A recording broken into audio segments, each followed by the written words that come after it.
Welcome back to Chicken Philosophy. This is a special episode. I'll be your host for today. I'm Edward. You all know me by now. Right, the others are here too, but I'm going to sort of MC. Is that fair to say, Gwydion? Co-host. You want me to say there's 4 co-hosts? Yes. All right, so we're all equally hosting this one. Let's go around and introduce ourselves, and then we'll get to the important stuff. I'm Edward. Gwydion, BT. Edward here. On Buddhist Books Podcast, you're Edward, but this is Chicken Philosophy. Oh, sorry. Pymander here. All right, so this one's going to be fun. The New World Empire and the Interdimensional Coffeehouse is a collection of short stories, some written as early as 1990 and some written as recently as 2022. And many of the stories take place in the same universe. And after you've read it, you can kind of reflect, and much of that universe will spring to your mind based on what's implied in the glimpses that you get into that universe in the form of these stories. For the past 2 years, this compilation has been available only in paperback, but as of right now, it is available for you to download into your phone or tablet or onto your computer screen through Kindle, ebook, that kind of thing. And as of the moment that this video is going live, it is free. Absolutely free for you to download and own forever. It'll be yours. You can read it 2-3 times, analyze it forever. It's these 5-day promotions I'm allowed to do every 2 or 3 months, and so September 7th the promotion begins, and it goes through until September the end of the 11th. And so the next, basically, if the name of the video you're watching right now is Special Announcement, then it's free right now. The link is in the description. Get your copy right now. If, on the other hand, it's after the 11th, the title of this video will be The New World Empire and the Interdimensional Coffeehouse. And it's $4.99. If you can't wait until the next time it's free, you can feel free to, pay for it if you want to. Otherwise, in 2 or 3 months, I'll do one of these 5-day free promo things again, and I will change the title back to Special Announcement. That's how you know that it's free. If the title of this video is Special Announcement, it's free. Either way, if you want to buy it or if you want to get it for free, the link is in the description below. All of that being said, if you're a lover of physical books, then you're more than welcome to click the link in the description below and then choose the option for paperback. The link will take you directly to the Kindle version, but once you're on that screen, you can click over to paperback version and get yourself a copy. It's very high resolution, full color illustrations all throughout this book. So I don't know. I think it's worth having if you want it.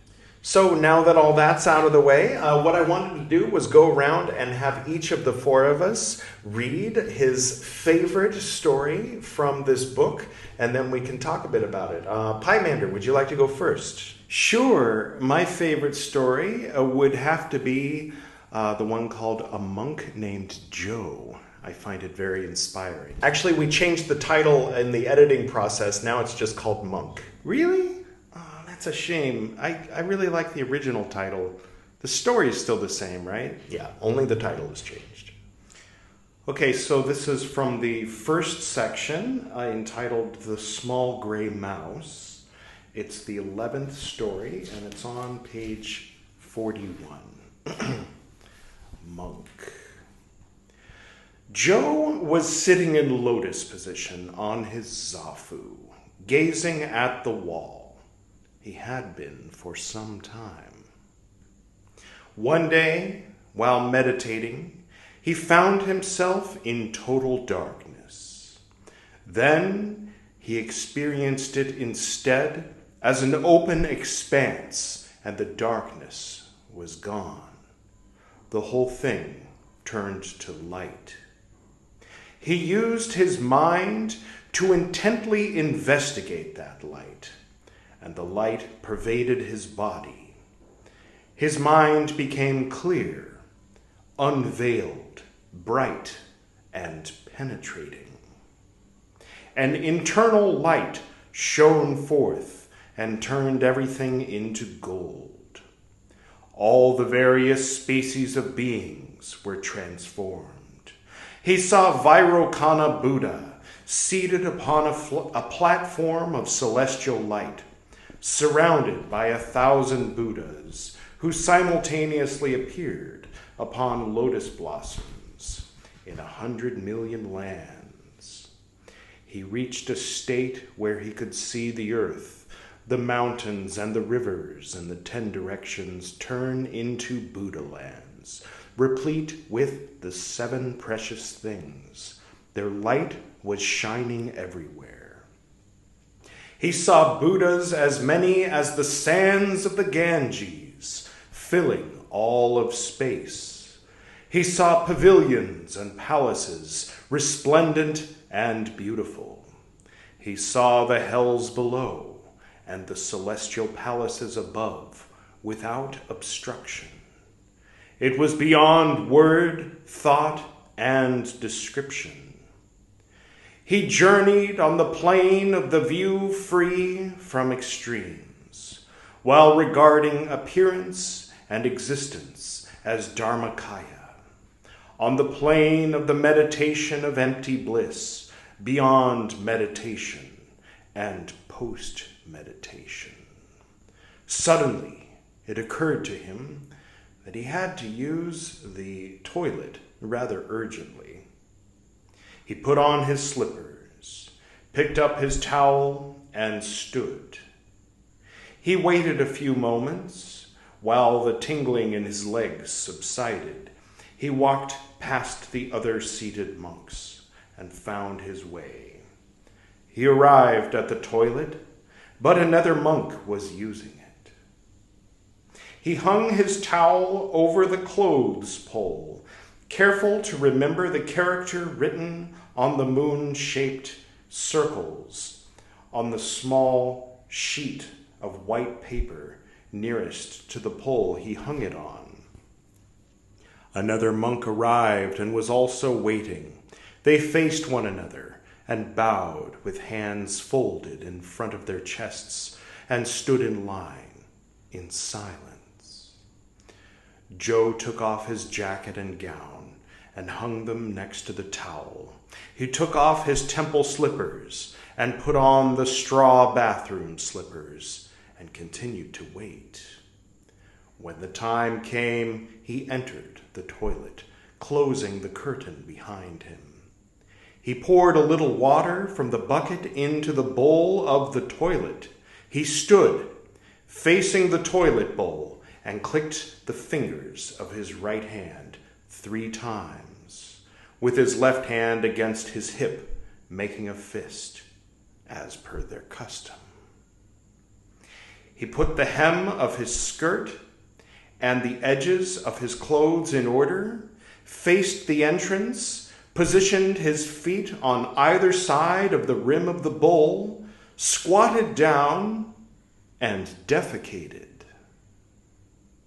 He cleaned his anus, using 2 lots of 7 balls of soil and a pointy stick with a little water. He also used a little bit of paper, just to be sure. Then he washed his hands, got dressed, and returned to his zafu. What was your favorite part of that one, Pymander? I feel like it stands alone, like it's better not to say anything about it. But since we're here and we're talking about it, if I must. To me, it serves to reconcile 3 seemingly irreconcilable pairs. Oh, interesting. First, there's the fact that his name is Joe. He seems to be just an average, regular guy from, let's say, the Western world. And yet he's a Buddhist monk. Right, but there's plenty of Buddhist monks and nuns that aren't from Asia. Of course. That's why I say seemingly.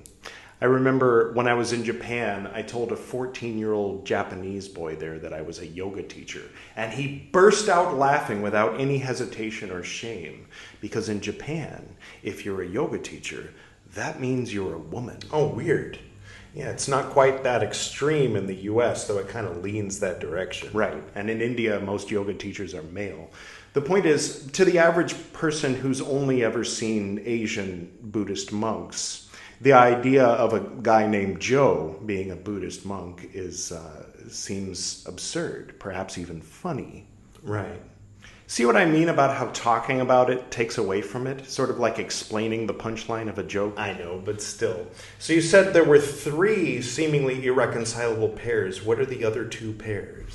Well, in a sense, Vajrayana and Zen, the experiences that you describe him going through, most of them are taken directly out of Suryangama Sutra, an esoteric Mahayana text, which is held in high regard in Zen Buddhism. However, there's one part that's taken directly from the life of Padmasambhava, the famous Vajrayana monk, arguably, the most accomplished monk, or one of the most accomplished monks. And the Zen part? Right. Your description of when he goes to the toilet is taken directly out of Dogen's Shobogenzo, the lecture called Senjo, or Washing, from the lecture that he gave, I believe it was November 14th, 1239 in Kyoto. I think so, yeah. So now, someone with almost no familiarity with Buddhism might assume that Vajrayana and Zen are the same thing. Right. And someone with some familiarity might say, hey, wait a minute, these are 2 completely different things. Vajrayana and Zen, they don't mix. It's like oil and water, or Catholicism and Presbyterianism. So I appreciate the disregarding of the difference between them, that Joe's having an experience which would probably be considered delusional in a traditional Zen temple or context. Perhaps that's why he's keeping it to himself. That's interesting. I hadn't thought of that. I tend to think of it like there's uninformed, informed, post-informed, and meta-informed, which can easily be mistaken for uninformed. Sort of like an ignoramus's approach toward being informed. Yeah, like having received, digested, and integrated the information, and being at option about giving it any value. Right. My dad used to say, first learn how to follow the rules, and then you can learn how to bend or break them. It's good advice. So it reconciles Eastern and Western, Vajrayana and Zen. What's the third false dichotomy? Just being a god and taking a shit. Heaven and earth. The holy and the mundane. The sacred and the profane. I get that. So Gwydion, do you want to go next? I want to see what BT's favorite story is. All right, BT. I really like egregore. Oh, of course, that makes sense. It's pretty subversive where I come from. Well, read it first, and then we can talk about it. All right. It's also in the first section, and it's the 26th story on page 94. I'll do the voices, of course. Of course. Egregore. Welcome to my groupthink. Who are you? Thank you, I suppose. For practical purposes, I am Edward. But the true answer to your question is that I am the ineffable selfhood of the godhood, expressing itself in one particular way, simultaneous with every other way I am currently expressing myself. You are arrogant. Sometimes, yes. Other times humble. Anyhow, who are you? I am your higher self, mortal. Interesting. Is that part of your, what did you call it, groupthink? You are the lower self, like a lifeless stone brought before me, and you must kneel before me and pledge eternal loyalty to me. Then take my hand, and only then can you and your higher self be reunited. Weird. Well, I'll play along. Kneels, pledges, holds hands with the big booming voice guy in the red robe. Okay, now what? Now you will repeat these magic words over and over. Cool. Okay. Well, what do they mean? It is irrelevant what they mean. Oh, really? Yes. It is part of the process for them to be meaningless. Oh, weird. Hey, in this dictionary here, it says the words mean I and my higher self are one. Yes, so? So if that's true, doesn't that mean there is no higher self, only the self, that all is God? You're in a silly costume and this whole thing is a scam? You must leave now. I banish thee from my groupthink, swine. So what speaks to you about that one? I mean, it's like a cartoonish oversimplification of a lot of complex things. It sort of sums up 18 years of my life in, 2 pages? My situation didn't go exactly like that, but I can relate with that for sure. The protagonist of the story, didn't take it very seriously, even in the beginning, did he? Right. Where I tried very hard and maybe even at times succeeded in taking it all very seriously. But the contradictions are all there, laid out bare for all to see. Such as? That it's all really you and these assholes are going to gatekeep you from yourself. And if you realize the point of the whole thing before you've gone through the process, they call you arrogant because they have to give it to you a little bit at a time, like Chinese water torture, and gradually turn you into one of them. That's about it. Though I'm not sure, is Chinese water torture offensive? Don't look at me. I'm not the arbiter of what is and is not offensive. Let's just say it's not. BT, for the sake of those watching who don't already know, what is egregore a caricature of? It's the initiatory process of the Hermetic Order of the Golden Dawn, or whatever order, whatever name they use that uses the rituals and principles of the Golden Dawn. And I'm guessing, based on the fact that you really enjoy the story you just read that's mocking it, you must hate the Golden Dawn. I don't hate the Golden Dawn. We all wrote this in, 2016? It was only a couple of years after we had left, and we still had that feeling of bitterness, like we had wasted 2 decades of our lives in a stupid cult in somebody's garage. We did, though. We did and we didn't. We could have wasted that same amount of time getting a PhD in a corner office somewhere, but that wouldn't have been the right fit for us. So I don't regret those years. We learned a lot. For one thing, Pymander isn't in danger of joining a cult here in India because we wasted so many years. Because we've already done that. We graduated with honors. And granted, that piece of paper isn't going to open any doors in the traditional sense, but it opens a lot of invisible doors.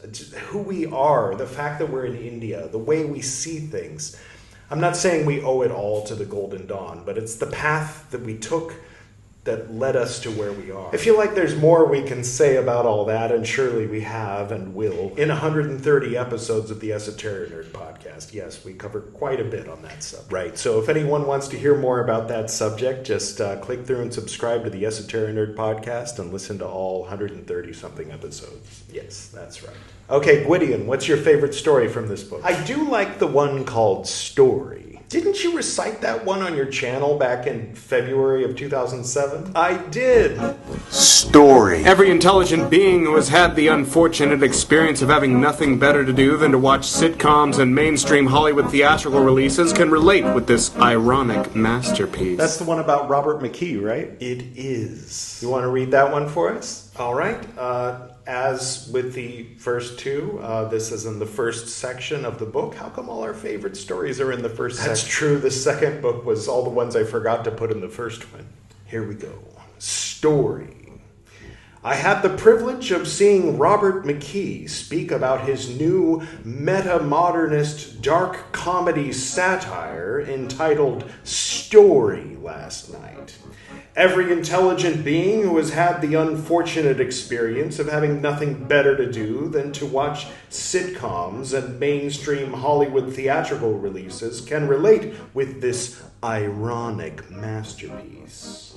Quote, "The protagonist must be an underdog," end quote, is one of the cardinal rules of writing these overused cliches he subtly mocks with deadpan Kaufman-esque sincerity. Quote, "The protagonist must change his or her state of being from one extreme to another in each and every scene. If he does not, then you must cut the scene from your script," end quote, is another such eye-rolling rule that, if followed, will turn any work of art and literature into another piece of pulp spam unworthy to be automatically deleted by my junk email filter. Quote, work in terms of extremes, like good and evil. Don't bother with the gray area in between, end quote, is another gem. According to these clearly ironic and satirical rules, a story that comes from the heart of the author is bad for television, unless one forces his or her story into this plastic mold cookie-cutter formula outlined in some number of hundreds of pages in his book entitled Story. If this were an actual book for screenplay writers, and if the author were actually serious about this, then it would be a sad state of affairs to think that future writers were being trained like IT technicians to wire together plot twist A with scene sequence B and make sure all the beats build up to one of his opposite extreme shift scenes. To make the whole scene even more surreal and bizarre, Robert McKee spoke about the book to his students in a deep voice and with condescending arrogance that could only have been contrived for the sake of irony. Were Story a serious book, and Robert McKee a serious author and teacher of screenplay writing, intended for people to take seriously, then the entertainment industry would indeed be the most monstrous manifestation of George Orwell's nightmare on a vast Borg scale spread out across Southern California, in buildings and cubicles and to the world, with its wiry tentacles and satellite beams plugged into the emotions of the masses, through the sight and sound, and producing the measurable, predictable, repeatable, intentional hormones and pheromones and peptides and adrenaline for the sole purpose of hypnotizing both the proletariat and the bourgeois into a recurring dream of a 3-act character transformation via internal and external conflict, which brings him or her from underdog to hero in 22 or 90 minutes and leaves the viewer just a little bit less sentient than he or she was before viewing the absurd cliche for its own sake that the world has ever imagined. That, or, if it were serious, it would be a sad testament to the simple desires and fears the audience expects to see manifest on the glowing screen. The icing on the cake was the way Robert McKee would use up precious time ranting and raving about how much he despised the human race as a whole and people as individuals, and spout his make wrong with no responsibility political philosophy instead of the lecture that was supposed to be about screenplay writing.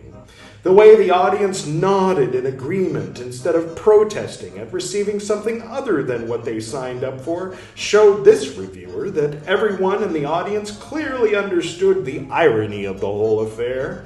If they had not, then it would have been a frightening display of future screenplay writers nodding in agreement with such a dark, bleak, and dead paradigm they would intend to write about within the framework of the cookie-cutter sitcom formula. A truly insidious thing we were satirizing. To sum up, while $49 may have been a bit steep for this subtle 3-hour comedy routine, it did leave a very clear impression on this reviewer of a generally unclean and depressed feeling about the future of civilization as a whole. Well, it's a good thing the world isn't nodding in agreement with such a dark and dead paradigm. And this was before all the shit people are complaining about today. Today's actually an improvement on how it was back then. I think it's gotten better and it's gotten worse, depending on where you look. Disney? Well, yeah, I guess mostly worse, huh? So the gist, under the surface, is that these rules, these techniques, these cliches, these story writing methods, they get people to watch the screen. It's what they expect at this point. And a well-written story is one that follows the formula exactly. If you can be clever while you're doing it, it helps, but yeah, it's the same recycled shit over and over. And you don't like that. It's dystopian. I mean, the fact that people won't recognize real art unless it adheres to these 70 fucking rules is the equivalent of disregarding a person's point of view entirely based on their age, race, or gender. Except it's all pervasive. Everybody swallows it whole, takes it totally for granted, and doesn't even question it. And you don't want to follow the rules. Fuck no! But you want to be recognized. I guess so, yeah. Rich and famous. Fuck no, but I've been called mentally ill for trying to tell the stories I want to tell without cramming it into some fucking roller coaster ride that ends with an orgasm like Oedipus Rex. Did Oedipus end in an orgasm? You know what I mean. I do. Let's get off this topic. It just pisses me off. Remember your bodhisattva vows, Gwydion. Thank you, Pymander. He's been helping me.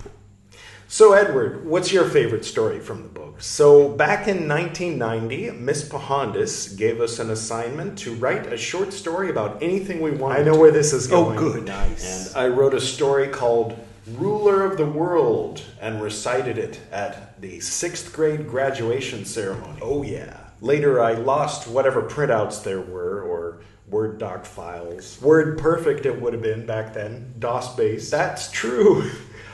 So in the process of putting this book together, I took this VHS recording of the 6th grade graduation recorded by, I believe, Clayton's mom. Where is that guy? He used to comment on here. I think he didn't like it when I put his picture in one of the video thumbnails and mentioned and all that drama when we were in 8th grade.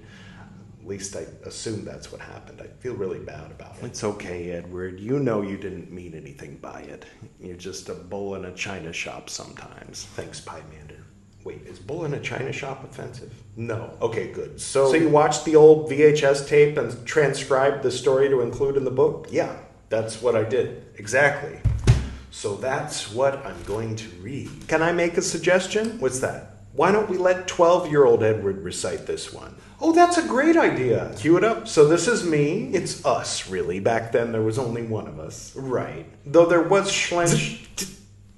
All right. Let's roll the tape. So this is Ruler of the World. This can be found in the 4th section of this book, New World Empire and the Interdimensional Coffeehouse, the section called Second Fruit and Other Bonus Material.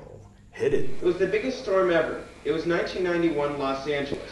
The biggest known storm was happening about 9 o'clock p.m. I, Edward Reed, was working on my computer. I had just hooked up my new modem for my computer. I had tested it by calling the store I got it from. It worked fine. Lightning was striking outside within the block. Rain and hail were beating outside my window. I heard lightning that seemed if it was right in front of my house. I walked over to my window to see if it had done any damage. I looked out and saw a light and heard a clap of thunder that could have made me blind and deaf. As soon as I regained my eyesight, I saw a burn line in the wall where the electrical lines were. I looked over at my computer. Before my eyes, the monitor exploded along with the keyboard. My computer was on fire. A bubble of air formed around my computer. The fire was around it. The windows burst outward. I saw the new modem working, then heard my answering machine make a high-pitched noise. Then everything in the house went berserk. The flames around the computer were turning blue. The sound the answering machine was making grew louder. I saw cars outside going everywhere, into houses and out the other side. Airplanes were crashing all over. Lights were going on and off and exploding everywhere. The blue flames reached the roof and almost instantaneously set the entire house on fire with blue flames. I ran to the window and dove out. I hit the cement 2 stories down with my leg. I ran as fast as possible away from the house. I saw a car get hit by lightning and keep going. I looked back in time to see the entire house turn to a mushroom cloud. I noticed the computer shot up out of it, still with the blue flames around. I ran as fast as ever. About 15 seconds later, the computer hit the cement a foot in front of me, perfectly intact. I turned and ran. A car with no driver spun out and hit me at an angle. It knocked me down, but I was up and running again. Telephone poles were falling all around me. An airplane crashed about 100 feet away from me and exploded. I turned and ran down another street. As far as I could see, I saw no other people. All over the world, nuclear weapons were launching by themselves. Every car, telephone, airplane, and everything else in the world was going berserk. Remote-controlled model airplanes were coming down at my head. The whole world was gradually becoming a hell. Tornadoes were forming everywhere. Lightning bolts were coming as close as a centimeter away from me, each feeling like hot lava running down my body. I looked back at the computer and saw a huge funnel cloud going into it with lightning bolts coming in and out. The whole city was being sucked into it. I felt myself being pulled. I tried to run, but I still went toward the computer. Lightning, like powerful arms, were going into it, were pulling me into it. Suddenly the whole world was silent. I was standing perfectly still in a hallway. I realized that it was a labyrinth. I looked at the walls. They were a strange color, a color I had never seen or thought of. The color wasn't similar to any other color in the world. It wasn't bright or dark or in between. I then tried to look at myself but saw nothing. It was the weirdest sensation to feel but not see yourself. I lifted my hand without seeing it and put it right through my head. I felt the hand hit and go through.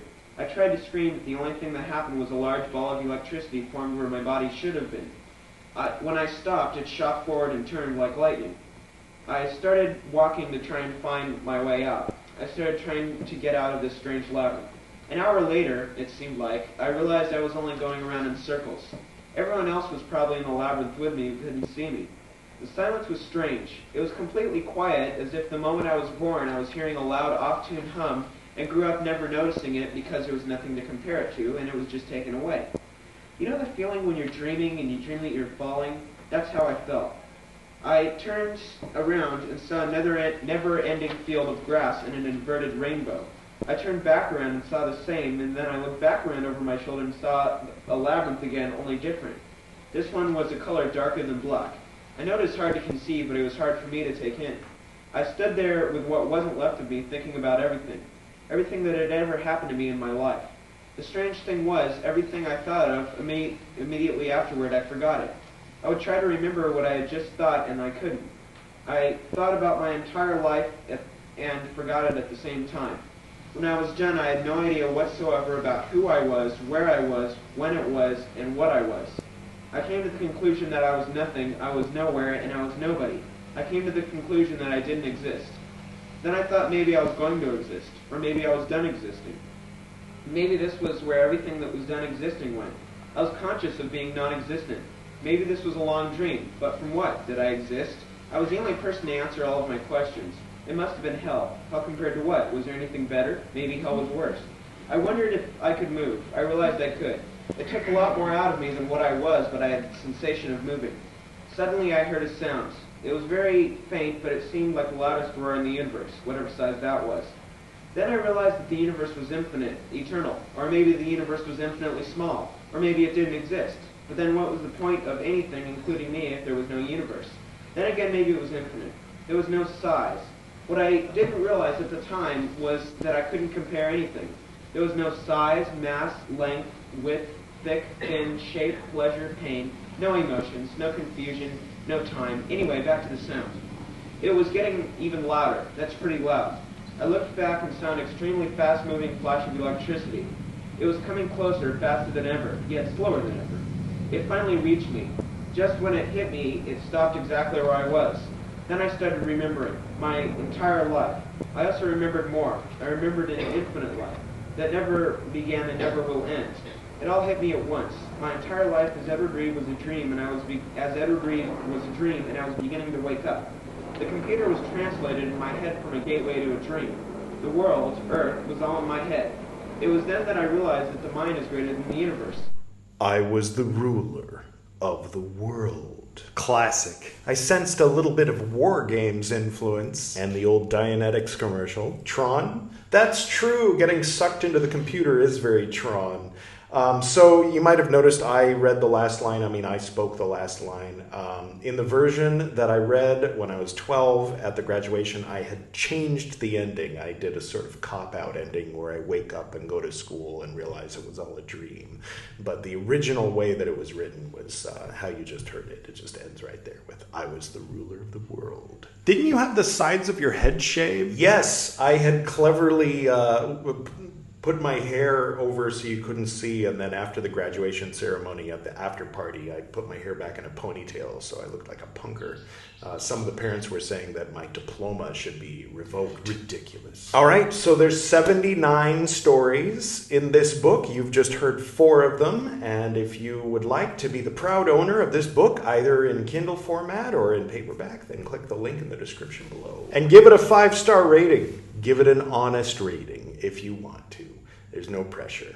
Also, the third section of this is called The Multiverse Cartographer. It was originally released as its own separate book, and the confusion which resulted from the book making so much reference to, or kind of requiring that you had read Small Gray Mouse and Smaller Mouse, which are the first two sections in this book, that phenomenon was kind of what resulted in the compilation of this to help make it all make sense.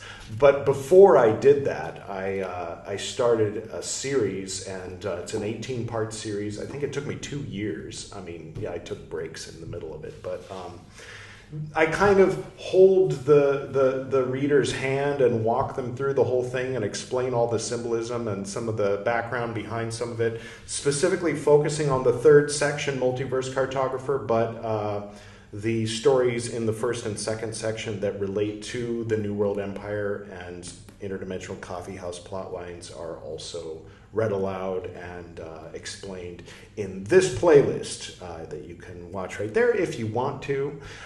There's also a few recitals. There's one for the Small Gray Mouse itself. There's the book is named after the story called The Small Gray Mouse. You can watch me recite that here. And then Smaller Mouse is, named after the first book, but it starts with a story called Mickey, which is about a mouse named Mickey. You can figure out the subtlety behind that. I guess now it's not copyrighted anymore, so I can just say it's about Mickey Mouse. And my recital of that is here. Now that's from the New World Empire plotline. The New World Empire and the Interdimensional Coffeehouse kind of weave together like the caduceus serpents. They exist independently, but sometimes they touch, and there's sort of a causal relationship between them. So yeah, that's about it. And the train says hello, and thank you for watching this special episode, and we'll return to our regularly scheduled, Teilhard de Chardin or whatever's up next in the next episode. And have a great week, have a great month, year, and so on. Great life. And until next time, bye. Go in peace.